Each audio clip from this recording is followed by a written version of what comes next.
Hi friends, Assalamu alaikum. Welcome back to Jippo's World. Lockdown ആയതുകൊണ്ട് തന്നെ നമ്മുടെ favourite broasted chicken കഴിക്കാൻ നമുക്ക് പുറത്തൊന്നും പോകാൻ പറ്റുന്നില്ല. അപ്പോൾ നമുക്ക് വീട്ടിൽ തന്നെ കുറഞ്ഞ ചേരുവകൾ ഉപയോഗിച്ച് നല്ല അടിപൊളി ബ്രോസ്റ്റഡ് ചിക്കൻ്റെ റെസിപ്പി ഉണ്ടാക്കാം. അപ്പോൾ ഇന്നത്തെ നമ്മുടെ വീഡിയോ ബ്രോസ്റ്റഡ് ചിക്കനാണ്. വീഡിയോയിലേക്ക് പോകും മുന്നേ നമ്മുടെ ഈ ജെപ്പൂസ് വേൾഡ് എന്ന ചാനൽ ആദ്യമായി കാണുന്നവരുണ്ടെങ്കിൽ പ്ലീസ് ഒന്ന് സബ്സ്ക്രൈബ് ചെയ്തേക്കണേ. അതോടൊപ്പം ആ ബെല്ലൈക്കൺ കൂടി ഒന്ന് ക്ലിക്ക് ചെയ്താൽ ഇനിയും ഇതുപോലെയുള്ള കിടിലൻ റെസിപ്പീസിൻ്റെ വീഡിയോ ഞാൻ അപ്ലോഡ് ചെയ്യുമ്പോൾ അതൊന്നും നിങ്ങൾക്ക് മിസ്സാവാതെ കിട്ടും.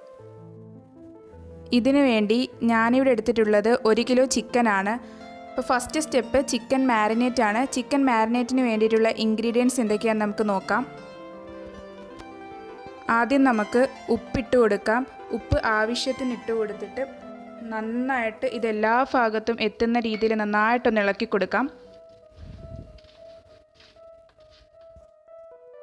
ഇനി നമുക്ക് ginger garlic paste 1/2 table spoon ഇട്ട് കൊടുത്തിട്ട് നന്നായിട്ടൊന്ന് എല്ലാ ഭാഗത്തേക്കും എത്തുന്ന രീതിയിൽ നന്നായിട്ടൊന്ന് ഇളക്കി കൊടുക്കാം. ഈ ജിഞ്ചർ ഗാർലിക് പേസ്റ്റ് ആഡ് ചെയ്യുമ്പോൾ നമ്മുടെ ബ്രോസ്റ്റഡ് ചിക്കന് നല്ലൊരു സ്പൈസി ഫ്ലേവർ കിട്ടും.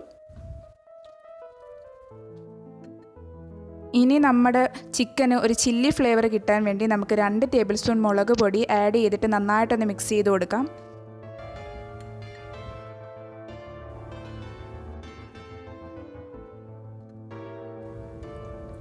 എരിവിൻ്റെ ഫ്ലേവർ കിട്ടാൻ വേണ്ടിയിട്ട് 1/2 table spoon pepper powder add ചെയ്ത് കൊടുക്കാം. ഇനി നമ്മൾ ആഡ് ചെയ്ത് കൊടുത്തിട്ടുള്ള സ്പൈസസ് എല്ലാ ഭാഗത്തേക്കും എത്താൻ വേണ്ടിയിട്ട് നന്നായിട്ടൊന്ന് മിക്സ് ചെയ്ത് കൊടുക്കുക.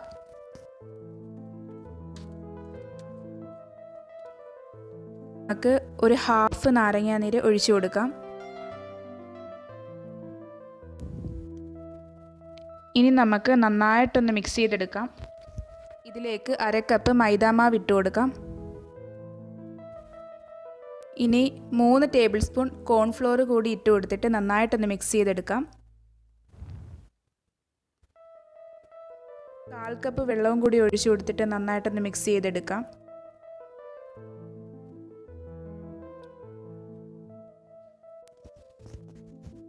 നമ്മൾ ഈ ചിക്കൻ നന്നായിട്ട് മിക്സ് ചെയ്തെടുത്തിട്ടുണ്ട്. ഇതിൻ്റെ ആ സ്പൈസസൊക്കെ എല്ലാ ഭാഗത്തും എത്തുന്ന രീതിയിലാണ് നമ്മൾ മിക്സ് ചെയ്തെടുത്തിട്ടുള്ളത്.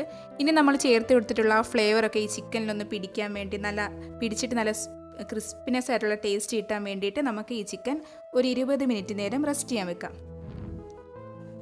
നമ്മൾ ചിക്കൻ മാരിനേറ്റ് ചെയ്യാൻ വെച്ചിട്ട് 20 മിനിറ്റ് കഴിഞ്ഞിട്ടുണ്ട്. ഇനി അടുത്ത സ്റ്റെപ്പ് കോട്ടിംഗ് ആണ്. കോട്ടിംഗ് ചെയ്യാൻ വേണ്ട ഇൻഗ്രീഡിയൻസ് എന്തൊക്കെയാണെന്ന് നമുക്ക് നോക്കാം. സോറി, ഈ പാർട്ടിൻ്റെ വീഡിയോ എൻ്റെ കയ്യിൽ നിന്ന് മിസ്സായിപ്പോയി. അത് ഞാൻ പറഞ്ഞു തരാം. കോട്ടിംഗ് ചെയ്യാൻ വേണ്ടിയിട്ട് ആദ്യം വേണ്ടത് 2 കപ്പ് മൈദാമാവാണ്. ഇതുപോലത്തെ കപ്പിനാണ് ഞാൻ മൈദാമാവ് എടുത്തിട്ടുള്ളത്. ഇനി വേണ്ടത് 1 കപ്പ് അരിപ്പൊടിയാണ്. അത് ഈ കപ്പിനെടുത്താൽ മതി. ഇനി വേണ്ടത് കോൺഫ്ലോർ ആണ്. അത് ഞാൻ 3 ടേബിൾ സ്പൂൺ എടുത്തിട്ടുണ്ട്. ഇനി നമുക്ക് 1/2 ടേബിൾ സ്പൂൺ മുളക് പൊടിയും 1/2 ടേബിൾ സ്പൂൺ കുരുമുളക് പൊടിയും കൂടി ഇട്ട് കൊടുക്കാം. അടുത്തത് നമുക്ക് 1 table spoon ginger garlic paste ഇട്ട് കൊടുക്കാം.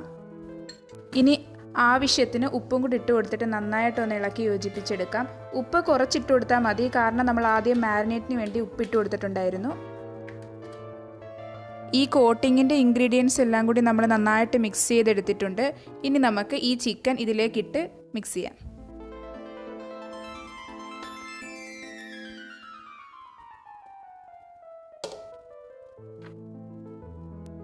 ഇനി ഇതുപോലെ നന്നായിട്ട് ഇതെല്ലാ ഭാഗത്തും എത്തുന്ന രീതിയിൽ നന്നായിട്ട് മിക്സ് ചെയ്തെടുക്കണം. എന്നാലേ നമുക്ക് ആ കോട്ടിങ്ങിൻ്റെ കറക്റ്റ് ഒരു ക്രിസ്മസിൻ്റെ ബൈറ്റൊക്കെ കിട്ടത്തുള്ളൂ.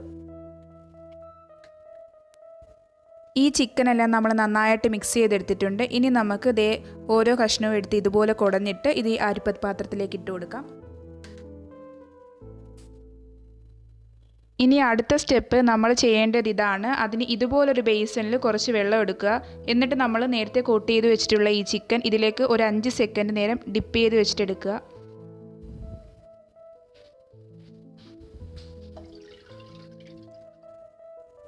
ഇപ്പോൾ ഈ ചിക്കൻ്റെ എല്ലാ ഭാഗവും നന്നായിട്ട് വെള്ളത്തിൽ നനഞ്ഞിട്ടുണ്ട്. ഇനി നമുക്ക് വീണ്ടും നേരത്തെ ആ കോട്ട് ചെയ്തെടുത്ത് വെച്ചിട്ടുള്ള മാവിലേക്ക് ഈ ചിക്കൻ ഒന്നും കൂടെ ഒന്ന് കോട്ട് ചെയ്തെടുക്കാം. ഇതിങ്ങനെ ചെയ്താലേ അതിൻ്റെ ആ ഒരു കറക്റ്റ് കൺസിസ്റ്റൻസി കിട്ടത്തുള്ളൂ. വീണ്ടും നമ്മൾ ഈ ചിക്കൻ എല്ലാം കൂടി ഒന്നും കൂടി കോട്ട് ചെയ്തെടുത്തിട്ടുണ്ട്. രണ്ടാമത്തെ കോട്ടിങ്ങിന് ശേഷം ഈ ചിക്കൻ അധിക നേരം വെച്ചേക്കേണ്ട ആവശ്യമില്ല, പെട്ടെന്ന് തന്നെ ഫ്രൈ ചെയ്തെടുക്കണം. ഇനി ഇത് ഫ്രൈ ചെയ്തെടുക്കുന്നത് എങ്ങനെയാണെന്ന് നമുക്ക് നോക്കാം. അതിനായിട്ട് ഒരു പാൻ വെച്ച് കൊടുത്തിട്ട് സൺഫ്ലവർ ഓയിലാണ് ഞാനിവിടെ ഒഴിച്ചു കൊടുത്തിട്ടുള്ളത്. എണ്ണ നന്നായിട്ട് ചൂടായി വന്നിട്ടുണ്ട്. ഇനി നമുക്ക് അതിലേക്ക് ചിക്കൻ ഇട്ട് കൊടുക്കാം.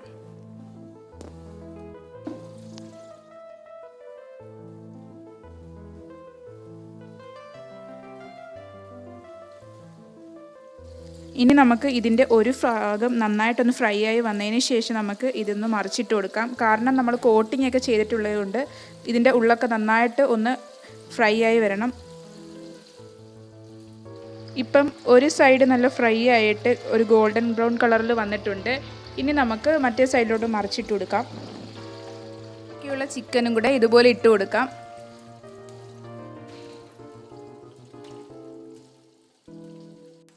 ഇതിപ്പോൾ നല്ല ഫ്രൈ ആയിട്ട് നല്ല ക്രിസ്പി ടെക്സ്ചറിൽ വന്നിട്ടുണ്ട്. ഇനി നമുക്ക് ഇതൊരു പാത്രത്തിലേക്ക് കോരാം.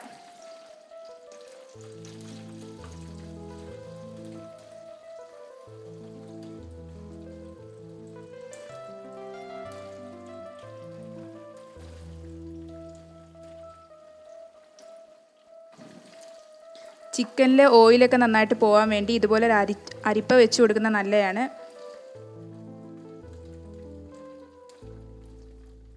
നമ്മുടെ ബ്രോസ്റ്റഡ് ചിക്കൻ ഇവിടെ റെഡി ആയിട്ടുണ്ട്. ഇത് നല്ല റെസ്റ്റോറൻറ്റ് സ്റ്റൈലിൽ അതേ ടേസ്റ്റിൽ നല്ല ക്രിസ്പിയും ക്രഞ്ചി ആയിട്ടുള്ള എത്ര കഴിച്ചാലും മതിയാവാത്ത തരത്തിലുള്ള ഒരു ബ്രോസ്റ്റഡ് ചിക്കൻ്റെ റെസിപ്പിയാണ്. ഇതെല്ലാവരും ഒന്ന് ട്രൈ ചെയ്ത് നോക്കാം. അപ്പോൾ ബ്രോസ്റ്റഡ് ചിക്കൻ്റെ ഏറ്റവും നല്ല കോമ്പിനേഷൻ എന്ന് പറയുന്ന മയോണൈസാണ്. മയോണൈസ് ഞാനിവിടെ ഉണ്ടാക്കിയിട്ടുള്ളതാണ്. ഇപ്പം ഞാൻ ഇതിനു വേണ്ടി ഉണ്ടാക്കിയതാണ്. മയോണൈസിൻ്റെ റെസിപ്പി നിങ്ങൾക്ക് വേണമെങ്കിൽ കമൻറ്റ് ചെയ്താൽ മതി, ഞാനത് ഷെയർ ചെയ്യാം. ഇതെല്ലാവരും ഒന്ന് ട്രൈ ചെയ്ത് നോക്കുക. അടിപൊളി ടേസ്റ്റി ആയിട്ടുള്ളൊരു റെസിപ്പിയാണ്. ട്രൈ ചെയ്തിട്ട് ഫീഡ്ബാക്സ് ഒക്കെ എന്നെ അറിയിക്കുക. വീഡിയോ ഇഷ്ടമായെങ്കിൽ ലൈക്ക് ചെയ്യുക, സബ്സ്ക്രൈബ് ചെയ്യുക, ഷെയർ ചെയ്യുക. എൻ്റെ പ്രീവിയസ് വീഡിയോസൊക്കെ കാണുക. എല്ലാവരും ഹാപ്പിയും സേഫും ആയിട്ടിരിക്കുക. അപ്പോൾ അടുത്ത ഒരു അടിപൊളി റെസിപ്പിയുടെ വീഡിയോ ആയി കാണുമ്പോൾ ബൈ.